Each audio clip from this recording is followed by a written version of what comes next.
Buenas tardes y bienvenidos a Andalucía Televisión.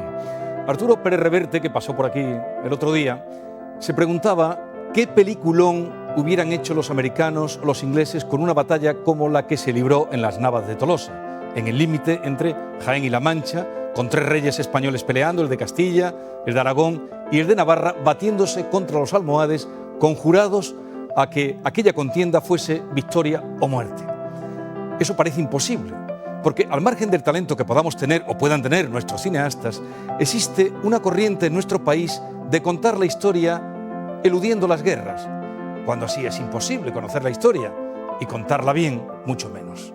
Hoy vamos a hablar de la historia de España contada en 30 batallas, que son las que contiene este libro de Juan José Primo Jurado, un historiador hoy por hoy metido político. Doctor en Historia, licenciado en Filosofía y Letras y subdelegado del Gobierno en Córdoba, Juan José Primo Jurado es el autor del libro Grandes Batallas de la Historia de España. Nada menos que 3.000 años de historia que van desde la presencia en la península de Julio César hasta la batalla del Ebro. Además del tono didáctico con el que está escrito, el autor tiene la esperanza de que se puedan extraer lecciones tanto de las victorias como de las derrotas. Su batalla preferida es la del levantamiento del 2 de mayo en Madrid. De aquella batalla, el protagonista fue el pueblo español, que cuando sintió una situación injusta y que peligraba su independencia, reaccionó con valentía. Ese día pasamos, dice, de súbditos a ciudadanos. Como la peor derrota sufrida por España, ha calificado la de Anual en 1921, porque se debió a una sucesión de errores políticos, a disponer de tropas mal armadas y sin experiencia. En esta publicación practica la futurología y se pregunta qué hubiera pasado si el resultado de estos conflictos bélicos hubiera sido otro. Juan José Primo Jurado es miembro de la Real Academia de Córdoba y Cruz al Mérito Militar por su labor como comisario en la magna exposición sobre el Gran Capitán. Juan José Primo Jurado, buenas tardes. Buenas tardes. Y bienvenido. El libro está dedicado a los soldados y además hay aquí el fragmento de una obra de teatro de Calderón que elogia el ejército, este ejército que ves bajo el hielo y el calor. ¿Dónde hizo usted la mili? Pues yo quedé exento. Anda. Sí, lo que pasa es que luego me uní con los militares en el año 2003 como asesor cultural y se puede decir que he ganado el título de alférez honorario. Ah, alférez honorario. Porque desde el año 2003 no he parado de trabajar junto a ellos. De todas maneras, yo creo que el concepto soldados excede el ámbito estrictamente militar y cualquier buen español que quiera luchar por España, pues es un soldado de España. Sí, pero además ahora tiene mando en plaza porque el subdelegado del gobierno es del que depende toda la fuerza, ¿no? De la policía, la Guardia Civil. Hasta ahí. Hasta ahí. El ejército es del Ministerio de Defensa. Bien, usted es historiador, como apuntábamos, también ahora subdelegado del gobierno, la segunda legislatura, lleva ya en política pues bastante tiempo. ¿Es preferible para la historia, para contar la historia, un historiador metido a político o un político metido a historiador? Yo creo que es un desastre los políticos que se meten a historiadores, ¿no? Bueno, hay muchos españoles que piensan que los políticos somos un desastre todos, ¿no? Pero yo creo que es mucho menos malo un historiador metido a político, que al fin y al cabo, político es un tema temporal, historiador es para siempre y puedes aplicar las enseñanzas que hayas sacado de la historia a la etapa política de tu actividad. Es menos malo que estos políticos que se quieren meter a historiadores y quieren, bueno, reescribir la historia. Sí. Usted lo ha dicho, dice, los políticos son un desastre, o somos, o nos ven como un desastre, pero de los que tenemos ahora actual, bueno, puede abrir el campo donde quiera, todo el siglo XX o lo que llamamos del XXI. ¿Qué personaje de la política pasará a la historia? Hombre, siglo XX y XXI, pues grandes políticos. Yo creo que a nivel internacional yo creo que hay que pensar en Ronald Reagan, en Margaret Thatcher, que abrieron una vía de libertad en un momento muy complicado de la historia, Gorbachev, que fue de la misma generación, que permitió pasar a medio mundo de la dictadura comunista a la democracia. A nivel español, bueno, yo creo que hay tres grandes políticos a los que hay que recordar siempre, que son Adolfo Suárez, sin duda alguna, el protagonista de la transición. Se suele decir que la transición, el director fue el rey, el guionista fue Fernández Miranda y el actor protagonista Adolfo Suárez, ¿no? Bueno, Adolfo Suárez, Felipe González, sin duda alguna, otro personaje clave en la política española porque, bueno, abandonó el marxismo el Partido Socialista y hizo grandes avances sociales en España. Y luego José María Aznar, como el primer gobernante de centro-derecha con mayoría absoluta en España.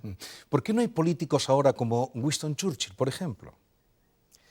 Bueno, y quizá no hay que remontarse tanto a Winston Churchill, sino efectivamente en la etapa de la transición, la gente joven veía la clase política y decía, yo quiero ser como Suárez, yo quiero ser como Felipe González, yo quiero ser como Alfonso Guerra, ¿no? Hoy en día no se dice eso, ¿no?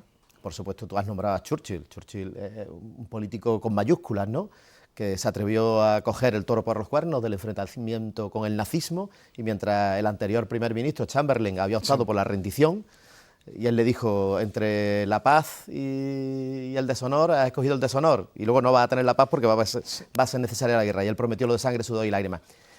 Churchill es un político.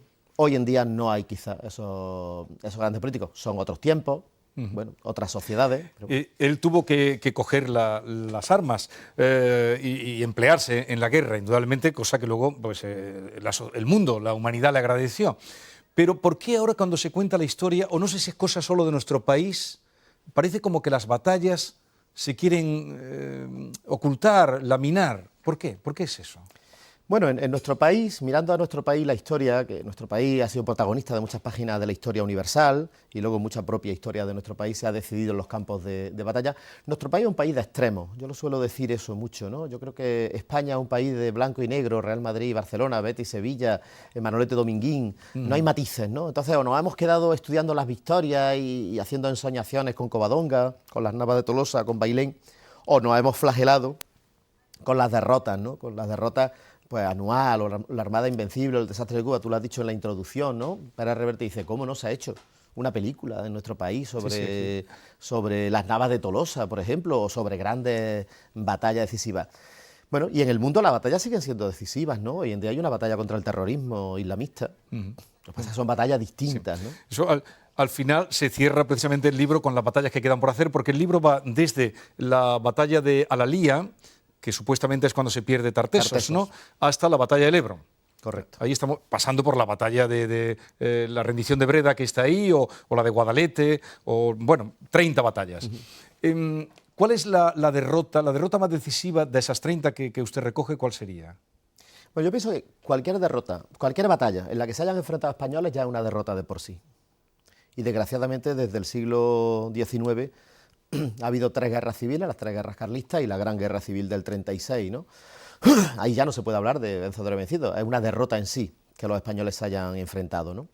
Pero aparte de esos enfrentamientos entre españoles, las derrotas claves que ha habido en la historia de España y que han cambiado la historia de España, ahora están poniendo la imagen de Trafalgar. Trafalgar es una derrota clave porque perdemos la flota, Inglaterra ya comienza su absoluto dominio sobre los mares, nos subordina a Napoleón, y la segunda derrota clave, sobre todo por las pérdidas humanas, es Anual, el desastre de Anual, son 10.000 españoles muertos, 10.000 españoles muertos en el verano del 21, después de 12 años de guerra contra los rifeños, o sea, después de muchas penalidades. Fue una crisis terrible, le costó el reinado a Alfonso XIII. En cambio, la derrota que lo contaba la presentación, el perfil que hacíamos, con la que usted tiene un especial, en fin, sentimiento, es con la del 2 de mayo, que se perdió, pero por otra parte se ganó porque dice usted que ese levantamiento del pueblo ante la injusticia, ¿no? Sí, porque es una derrota que se transforma en victoria. El 2 de mayo es el pueblo el que se subleva contra los franceses, que habían entrado en España con la autorización de los gobernantes españoles, de los reyes, del primer ministro. Entonces es el pueblo llano, el ejército sencillo, 2 sencillos capitanes de artillería, un teniente de infantería, los que se sublevan. Son derrotados en Madrid, los fusilamientos que retrata Goya luego, pero esa sublevación de Madrid se extiende al día siguiente por toda España y llegamos a Bailén, como esta imagen que aparece también en el libro. Que aparece en el libro. Bueno, y Bailén y una serie de luchas muy duras, fue la guerra de independencia, pero bueno, ningún francés pudo dormir tranquilo, ningún camino fue seguro para los franceses, y después de 4 años de guerra durísima, España recuperó su independencia, y como tú has recordado, ese fue el momento en que los españoles pasamos de súbditos a ciudadanos. Leyendo su libro, claro, trata ¿por qué lo ha escrito? Porque el sentido es didáctico, ¿no?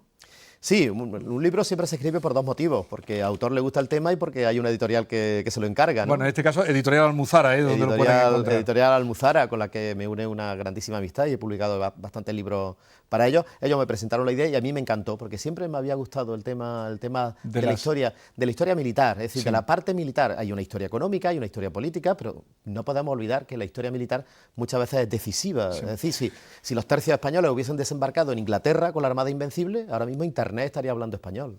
Pero también, por ejemplo, para que nos demos cuenta, ¿usted cree que los andaluces y en los colegios, bueno, en los colegios ya no sé ni lo que estudian, pero la importancia que tuvo la batalla de Munda, que se libró ahí, en los vados de Córdoba, entre Aguilar, Espejo, Montilla, la Rambla, donde Julio César, lo cuenta usted aquí, no luchamos para vencer, sino para vivir, ¿no? Viene a decir. Eso dejó escrito Julio César. Hombre, pues los chavales andaluces deberían conocerlo, porque de todas estas 30 batallas tienes Munda, tienes la batalla de Guadalete, tienes la batalla de las Navas de Tolosa, tienes la batalla de Alcolea, tienes la toma de Granada, que acaba de pasar. Es decir, muchas de las batallas decisivas se libraron en tierra andaluza. Yo, que he sido profesor durante muchos años, pues he visto cómo los contenidos se han ido degradando en la enseñanza. Entonces, bueno, hay muchas batallas que no se estudian, o están en los contenidos pero no da tiempo a... Pero por nuestra edad, el tema de la Galia lo dominábamos más por Asterix y Obelix. Magníficos cómics, magníficos cómics. Como aquí, pero hay otra cosa además. El otro día dábamos la noticia de que una arqueóloga sevillana, que habrá oído hablar de ella, Miriam Seco, había tenido un logro extraordinario en el Valle de Luxor, en Egipto. Bueno, uno más de ella, ¿no? Y yo me preguntaba, pero ¿y qué va a pasar? ¿Quién va a buscar aquí dónde está Tartessos? ¿Quién va a buscar aquí dónde está Munda, que nadie sabe dónde está? ¿Quién va a buscar aquí la batalla que cuenta usted, la de Bobastro? ¿Qué fue de Bobastro con la importancia que tuvo? Sí, bueno, Bobastro se sabe dónde está. ¿Pero qué queda allí? Bueno, ¿Dónde quedan ruinas. Bueno, cuéntenos un poco por todo lo que fue Bobastro. Para quien tenga ganas de descubrirlo, que se vaya al Chorro de Málaga, al pantano del Chorro de Málaga, que vaya por Teba y que suba aquellos riscos,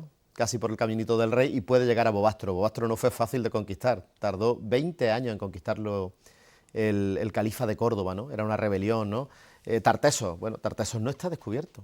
Tartessos se intuye por dónde debería estar, en la desembocadura del Tinto y del Odiel, pero no se sabe. En el libro se explica cómo sucumbió Tartessos, pero bueno, y Munda. Efectivamente, la zona de Montilla lo reivindica como suya, normalmente está en Montilla, pero es verdad que pudo estar en Osuna también, hay algunos testimonios arqueológicos que hablan de Osuna. Son batallas decisivas. Munda decide entre la República o el Imperio. Claro. Si César muere en esa batalla, no habría habido Imperio Romano, o sea, habría sido la República. Pero es extraño que no se haya dedicado a buscar también, en fin, de saber dónde estuvo Munda, dónde estuvo. De Bobastro no queda nada, ¿no? De Bobastro quedan ruinas, sí. Bobastro se puede ir y visitar, Munda no. Munda no se sabe dónde está, y Tartessos tampoco. Quedan, hombre, los magníficos tesoros de Argantonio, del Carambolo, pero el sitio físico de Tartessos, el sitio físico de Munda, no se desconoce. Pero el atrincherado allí, porque era también del Islam, almohade, ¿no? Omar Ben Hafsun. Era descendiente de conversos al Islam, y él lo que se revelaba. Se le suele contar como el primer independentista andaluz. Sí, lo cita en boca de Domínguez Ortiz, ¿no? Exacto, decía el primer nacionalista andaluz. El primer nacionalista andaluz, sí. Él se rebela contra el poder central, que entonces estaba en Córdoba, del Emirato Omeya, y tiene una rebelión que, ya digo, dura más de 20 años, sobre todo amparándose en la inexpugnabilidad de Bobastro, pero una rebelión que se extendió por toda Andalucía. Cuando usted cuenta la llegada de los árabes, ¿no?, que llegan aquí, indudablemente, estoy buscando la cita exactamente, porque dice, todos los países perecen porque dentro tienen... Las grandes civilizaciones siempre se empiezan a componer desde dentro. Para mí, yo no sabía que hasta propios judíos ayudaron a entrar en Toledo, en Córdoba, ayudaron a entrar abrían las puertas a los árabes. Sí. Y mire luego por dónde han acabado unos y otros, ¿no? Si pensamos bien, las dos únicas veces que España ha sido conquistada fue con los musulmanes en el año 711 y con los franceses en 1808. Solamente 2 veces. Hay otros países de Europa que han sido conquistados continuamente. España solo 2 veces. ¿Y por qué es conquistada España solo 2 veces? Porque está rota por dentro. En el 1808, ya lo hemos dicho, son los gobernantes españoles, los reyes, el primer ministro, los capitanes generales, los grandes magistrados, los grandes arzobispos, los que permiten la entrada francesa. Se hace una alianza con Napoleón, les dejan entrar. En el 711, la división entre visigodos, un clan de visigodos, los hijos de Bitiza, los que llaman a los musulmanes a que crucen el estrecho, y la población judía, que estaba descontenta con el gobierno visigodo, por las noches abre las puertas de las murallas. De las grandes ciudades. Siempre los grandes, aquí está, bueno, no sé, eso, los grandes imperios siempre sucumben dentro. Sucumben por dentro, exactamente. Porque los franceses frenaron a los musulmanes en la batalla de Poitiers, los bizantinos frenaron a los musulmanes en el sitio de Constantinopla. O sea, si una sociedad es fuerte, si una civilización es fuerte, por muy fuertes que sean los agresores, es muy difícil que perezca. Citaba yo, y ha salido una conversación, la batalla de las Navas de Tolosa. Esos tres reyes peleando, eso sí que era victoria hasta la muerte, ¿no? Victoria o muerte, que se conjuraron para eso. El de Navarra, que era Sancho IV, ¿no? Sancho el Fuerte. Sancho el Fuerte, el de Castilla, el de Aragón, Pedro II, y el de Castilla, Alfonso VIII. Y esa batalla, esa fue decisiva también, esa batalla. Decisiva porque los reinos de Castilla y Aragón, unidos, habían puesto todo en el asador. O sea, no les quedaban más tropas. Si los almohades hubiesen derrotado al rey castellano y al rey aragonés, porque Navarra contribuyó con muy poquito, pero bueno, estuvo su rey. Sí. Si lo hubiesen derrotado, la frontera, bueno, no digo que hubiese vuelto a Asturias, pero al río Duero sí, y probablemente la reconquista hubiese durado otros 200 años más. Como fue al revés, fueron los cristianos los que ganaron.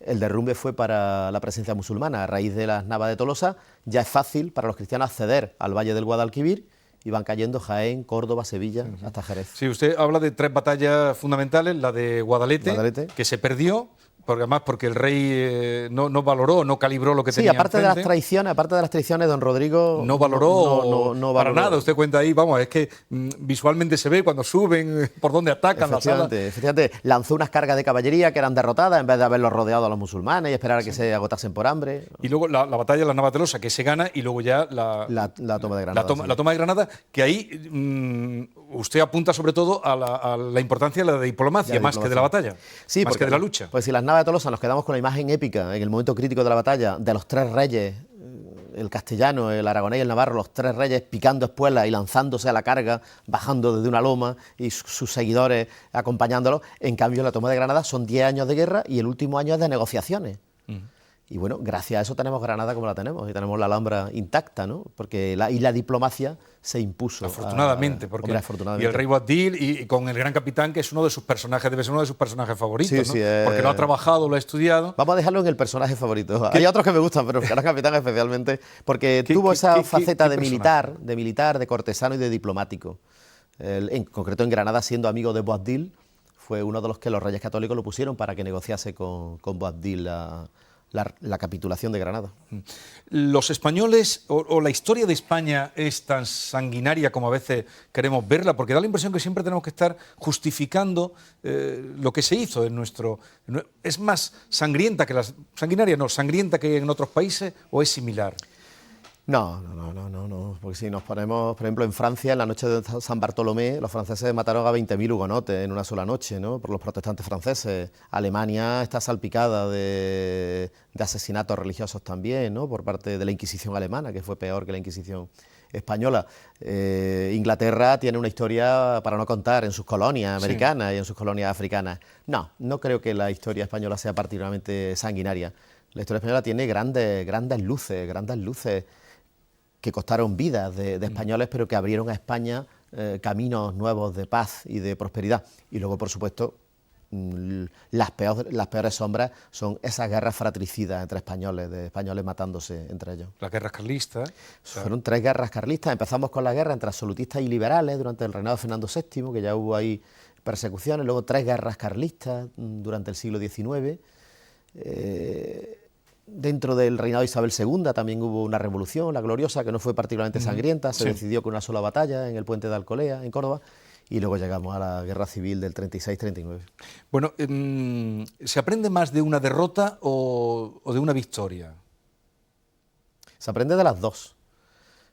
A mí me gusta aprender de las derrotas. Todos en nuestra vida tenemos éxitos, fracasos, momentos de gloria, momentos de derrota, ¿no? Yo creo que son interesantes analizar por qué hemos tenido un fracaso, por qué hemos tenido una derrota, por qué España ha perdido una batalla. Y realmente si se analiza bien, se analizan las consecuencias, luego se obtiene una victoria, ¿no? Y de las victorias, pues pensar que una victoria nunca es para siempre. Sentirse satisfechos, pero... Por ahí hay un dicho que dice que un tonto no se repone nunca de una victoria y una persona inteligente se repone mucho antes de una derrota, ¿no? No, sin duda. Ante la dificultad de siempre pensar, y los tontos no piensan. Bueno, decía usted eso de que los países siempre se rompen por dentro. ¿Y en la política también se rompen por dentro? ¿O desde dentro? ¿Dicen los partidos políticos? En los partidos políticos, sí. Hombre, sí. O en las batallas políticas. En las batallas políticas, bueno, al suelo que vienen los nuestros. Era una expresión bastante común, ¿no? Y además, tú que has citado a Churchill, está la anécdota de cuando Churchill lleva a un joven parlamentario inglés al Parlamento, que va a ser su primer día, y le dice, mira, allí está el Partido Laborista. Y el joven parlamentario inglés del Partido Conservador, como era Churchill, dice... que cerca están los enemigos. Dice, no, esos son los rivales, los enemigos están aquí con nosotros, ¿no? Los enemigos están entre nosotros. Los enemigos están nosotros. Bueno, tenemos el ejemplo de UCD, ¿no? La Unión de Centro Democrático es un gran ejemplo de partido derrumbado desde dentro. Sí. Y estando en el poder, encima. Sí. También habla de la batalla naval de Santiago de Cuba, que de esa batalla dice que ha señalado que era un gobierno cobarde el que nos llevó ahí, ¿no? Bueno, a nuestros antepasados, el que nos llevó ahí. Bueno, es curioso porque ese desastre de Cuba es donde la prensa empieza a tener por primera vez una influencia muy poderosa. La prensa de Estados Unidos manipula la voladura del Maine, un barco norteamericano que había explotado en el puerto de La Habana de forma fortuita, lo manipula diciendo que habían sido los españoles los que habían puesto una bomba, ¿no? Lo manipulan porque la prensa Pulitzer y Hearst querían declarar la guerra a España. Pero es que por su parte la prensa española, de manera suicida, decían que sí, vamos a la guerra, si podemos derrotar a los norteamericanos, somos mejores que Estados Unidos, podemos desembarcar en las playas norteamericanas nuestra infantería invencible. Y bueno, pues la realidad es que al gobierno no le quedó más remedio que ir a esa guerra porque sabía que no la iba a ganar, pero sabía que si no iba a la guerra, la prensa se le echaba encima por cobarde. Entonces fue un gobierno cobarde que, bueno, no fue una guerra particularmente costosa en vida, pero sí fue un palo moral muy grande. Hay un hundimiento moral de España que surge... Bueno, la generación del 98, el regeneracionismo a raíz de entonces. Ahora que estoy viendo el grabado, el cuadro de la batalla de Bailén, ¿ahí quién fue el que de verdad tomó Bailén? ¿Reding o...? Yo creo que Reding. Y tuvo mucho mérito porque eran unos 15.000 soldados franceses de un buen ejército napoleónico. Es la primera vez que un ejército napoleónico era derrotado en campo abierto y fue Reding el que supo resistir los embates porque el ejército napoleónico lo que quería era volver a pasar de Peñaperro. Y Reding se puso en Bailén y aguantó hasta que llegó Castaño. Cuando llegó Castaño ya prácticamente el ejército francés se había agotado. La última carga, Dupont, con el sable en mano, queriendo morir para no sufrir el deshonor de ser derrotado. Podríamos seguir repasando hasta 30 batallas que hay aquí y entrar en detalles, pero eso ustedes entren en este libro, está publicado por Almuzara, Batallas de la Historia de España, 30 batallas. Pero para conocer un poquito mejor a nuestro invitado de hoy, historiador y subdelegado del Gobierno en Córdoba, vamos a hacer unas preguntas, un cuestionario con Charo Gutiérrez. Charo, buenas tardes. Bienvenido. Charo, encantado. Creo que conoces a nuestro invitado, ¿no? Tiene un pasado cordobés amplio. Charo. Desde el mismo día que nací. Aquí tenemos un triunvirato cordobés. En Sí, este momento. Bueno, pues Juan José Primo Jurado, ¿qué le pone más, los libros o la política? Los libros van a ser para siempre. La política es fascinante, pero bueno, es una etapa de mi vida. Una ocasión en la que se haya arrepentido de haber entrado en política. Todas y cada una de las veces en las que mis hijos me han dicho, papá, otra vez llegas tarde. Afortunadamente son pocas. Un personaje sobre el que le gustaría escribir antes de pasar página. Pues mira, un personaje que no ha aparecido todavía. El líder o el político que logre unir a los españoles en lo esencial. ¿Algún trabajo que nadie se imaginaría que ha hecho? Pues sí, durante 4 años fui maestro de preescolar. ¿La mayor mentira que nos han colado como una verdad histórica? Bueno, Fidel Castro dijo en 1957 que iba a convocar elecciones libres y parece que por la prematura muerte que tuvo, pues no pudo convocarlas. ¿Qué libro recomendaría para conocer bien la historia de nuestro país? Bueno, Yo recomendaría, yo soy un fan de la enseñanza que yo recibí de niño, y aquellos libros de historia de España de tercero de BUP, cualquier libro de España de tercero de BUP, eran ideales. ¿Qué delito es mayor, idealizar la batalla o criminalizarla? Idealizarla. La batalla siempre es terrible, sea una victoria o una derrota, siempre es la peor solución de ella. ¿Y qué idea propondría al Gobierno para elevar el nivel cultural de nuestro país?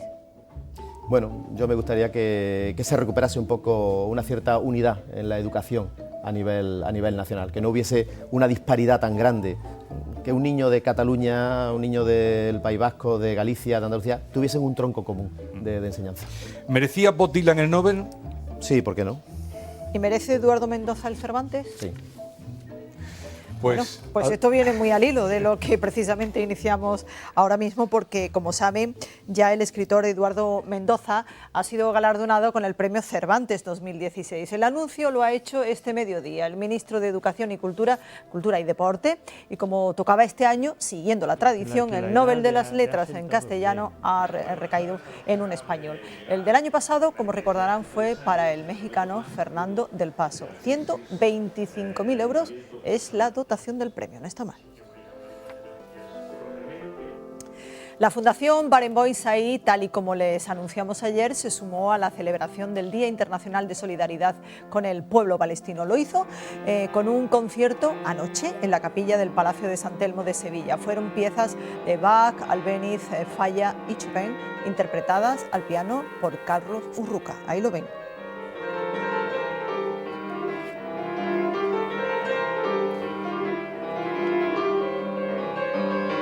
Bueno, y una mirada ahora a algunas de las exposiciones que se acaban, pero de las que aún están a tiempo de disfrutar. Si quieren, tienen que correr para esta de Córdoba, ya que acaba hoy mismo, dentro de una horita más o menos. Se trata de la muestra Bailahoras de Paco Sánchez, que ha coincidido con la celebración del Concurso Nacional de Arte Flamenco. Fotografías de estudio de 60 bailahoras en la que el fotógrafo sevillano ha estado trabajando un año.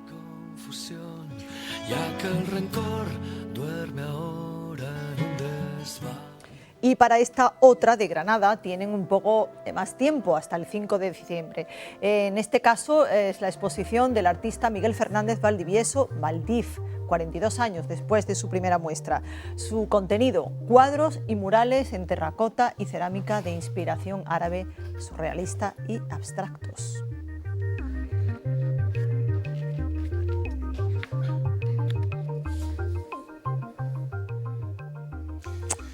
Pues vamos a concluir con el recuerdo que nos quedamos de nuestro invitado de hoy. Vamos a verlo.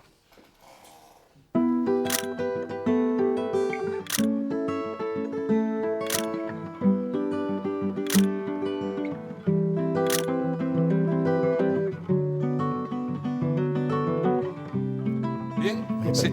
Está empollado el libro, un tercer grado. Aquí siempre tenemos leído el libro. En este programa. Aquí se viene leído. Se viene leído. Oye, ¿me sacáis una foto para el Twitter? Bueno, Claro, un segundito que vamos a recomendar, además de este libro, vamos a recomendar el libro, ya que aludías a Eduardo Mendoza, ¿Sí? La verdad sobre el caso Savolta, que es, yo creo, lo mejor que de él, La ciudad de los prodigios también. Y ahora ya agradeciendo a Juan José Primo Jurado su visita, nos despedimos. Bien, y lo hacemos, nos marchamos ya, pero les dejamos con el calendario especial que esta mañana se ha presentado en Granada. Es el que realiza por estas fechas la asociación Mírame, de apoyo a familias y de personas con autismo, y en el que han contado con artistas como Miguel Ríos, 091, Antonio Carmona o Los Niños Mutantes. Hasta mañana. Rueda lo que puedas sin rozar. Lava que se enfría o lava que se queda, entre dentro ya o vaya fuera, entre dentro o salga fuera.